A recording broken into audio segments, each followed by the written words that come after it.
ওরা বলছে যদি খাদ্য সমস্যা মেটাতে চান সবাই মিলে কম কম খান। যদি খাদ্য সমস্যা মেটাতে চান সবাই মিলে কম কম খান। আমরা কি তবে খড়কুটো ঘাস খেয়ে খেয়ে যাব শুধু 12 মাস?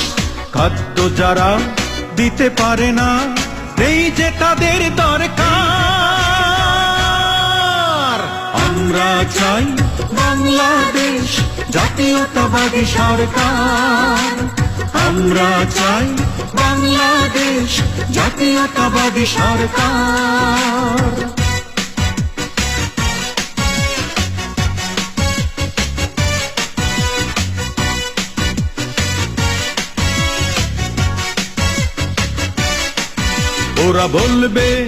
ওরা বলবে যদি অধিক ফসল